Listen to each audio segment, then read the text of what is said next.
اعتکاف، اس کی 2-4 منٹ میں عرض کر دوں، بہت عظیم عبادت ہے۔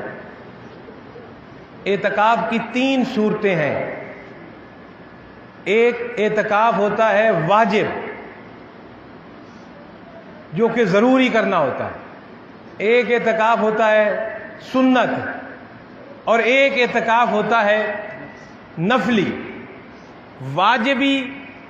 واجب اعتکاف جو ہوتا ہے وہ اس بندے پر ہوتا ہے کہ اس نے کوئی منت مانی، میں نے کوئی منت مانی کہ میرا یہ کام ہو جائے، مجھے اولاد مل جائے، مجھے نوکری مل جائے، یا فلانا کوئی کام ہو جائے تو میں اعتکاف بیٹھوں گا۔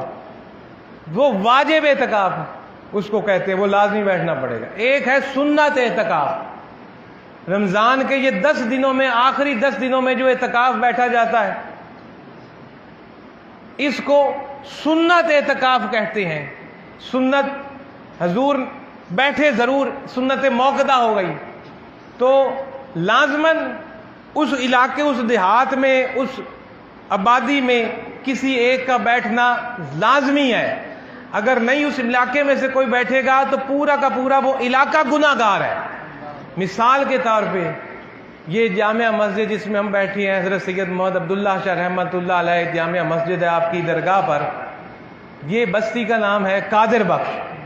اب قادر بخش کی بستی کے افراد پر سنت موقدہ ہے کہ اس میں سے کوئی نہ کوئی آدمی بیٹھے۔ اگر کوئی نہیں بیٹھے گا تو پوری کی پوری بستی پر وبال ہے اللہ کا، اور وہ پوری کی پوری بستی گناہ گار ہے۔ تو کوئی نہ کوئی بیٹھے، وہ ضروری ہے۔ تو اور جس کے بعد جو نفلی اعتکاف ہے وہ ہے کہ کوئی کسی وقت بھی بیٹھ سکتا ہے۔ میں مسجد میں آ جاؤں 4 بجے کہ جی میں نے اعتکاف بیٹھنا ہے، میں 15 منٹ کے لیے بیٹھ جاؤں، اعتکاف 10 منٹ کے لیے بیٹھ جاؤں، آدھے گھنٹے کے لیے بیٹھ جاؤں، 5 منٹ کے لیے بیٹھ جاؤں، وہ بھی اعتکاف ہوا۔ میں 3 دن کے لیے بیٹھ جاؤں، میں 4 گھنٹے کے لیے بیٹھ جاؤں، میں 2 منٹ کے لیے بیٹھ جاؤں، نیت کیا ہو؟ اللہ کے قرب کی خاطر عبادت، اللہ کی، اللہ کے قرب کی خاطر عبادت اللہ کے لیے نفلی اعتکاف، چاہے چند منٹ کے لیے کوئی بیٹھ جائے، عبادت اللہ کی قرب حاصل کرنے کے لیے اللہ کے رمضان کے آخری 10 دنوں میں سنت موقدہ کے طور پر بیٹھ جائے کوئی، یا جس نے کوئی منت مانی اس پر تو واجب ہے بیٹھنا۔ تو میرے دوستو بہت عظیم عبادت ہے۔ رسول خدا صلی اللہ علیہ وسلم نے فرمایا جو اعتکاف پر بیٹھے ہیں ان لوگوں کے لیے جو اعتکاف 1 دن کا بیٹھے، اللہ اس بندے اور دوزخ کے درمیان 3 خندقیں کھود دیتا ہے، اور 1 خندق کا فاصلہ رسول خدا نے فرمایا زمین و آسمان کے برابر ہے۔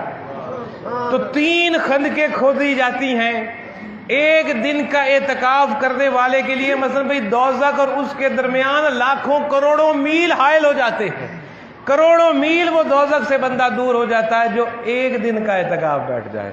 اور جو 10 دن کا بیٹھ گیا اور رمضان میں بیٹھ گیا اور نیت اللہ کی عبادت اور استغفار اور توبہ کی تھی تو وہ دوزخ سے کتنا دور ہو گیا۔ اس لیے بڑی عظیم عبادت ہے، نبیوں اور رسولوں کی عبادت ہے، جو کر سکتا ہے کرے۔ اور اس میں جو ہم نے جو رواج نکال لیا ہے وہ جی کو بکل کی ہوتی ہے، پردہ کر کے لوگ آ جاتے ہیں، وہ کوئی اعتکاف کے تماشے ہیں سارے ہمارے کہ پردہ ہو گیا تمہارے لوگوں سے۔ دل کو سیدھا کرو، مسجد میں ہم نے رہنا ہے، نیت ہم نے کی ہے، ہم نے باہر نہیں جانا، وضو خانے ہیں اس تک جانا ہے، نہانا ہے، اور نہانے کی اگر مسجد میں جگہ نہیں اور آپ کو اچھا ضرورت پڑ گئی ہے بڑی ایمرجنسی میں نہانے کی، آپ سمجھ رہے ہیں میری بات، تو پھر وہ ایسی صورت میں مسجد سے باہر جائے، فٹافٹ نہا کر پھر واپس آئے۔ لیکن اگر مسجد میں نہانے کی جگہ ہے تو پھر تو مسجد میں جگہ ہے۔ اور پھر یہ ماشاءاللہ یہ جو مسجد ہے ہماری اتنی بڑی مسجد ہے، وہ ادھر باقی بندے کی مفت ہو جاتی ہے، نہانے کے لیے چلا جائے، اور روزہ بھی مسجد کے اندر ہی افطار ہو رہا ہوتا ہے، تو یہ سارا مسجد کا حصہ ہے۔ شرط ہے کہ آپ نے دنیا داری کی باتیں اور گفتگو نہیں کرنی اعتکاف کے اندر۔ جیسے میں تقریر کر رہا ہوں، آپ اعتکاف کے اندر تقریر بھی کر سکتے ہو، لوگوں کو قرآن پڑھا بھی سکتے ہو، حدیث پڑھا بھی سکتے ہو، کلاس بھی لے سکتے ہو، مسجد میں بلا لو اپنی کلاس حدیث کی۔ اگر آپ استاد ہو تو دنیا داری کے کام نہیں کرنے، جنازے کے لیے بھی مسجد سے باہر نہیں آپ نے جانا۔ ہاں اگر عدالت میں آپ کی کوئی پیشی ایسی پڑ گئی ہے کہ آپ کے گواہی نہ دینے سے کسی بے گناہ کو سزا مل جائے گی، کسی کو پھانسی ہو سکتی ہے، کسی کو عمر قید ہو سکتی ہے، کسی اور کو کوئی سزا ہو سکتی ہے، لیکن آپ کی گواہی ضروری ہے، تو آپ دوران اعتکاف جا کر گواہی بھی دے آئیں عدالت سے جا کر، آپ کا اعتکاف پھر بھی نہیں ٹوٹے گا۔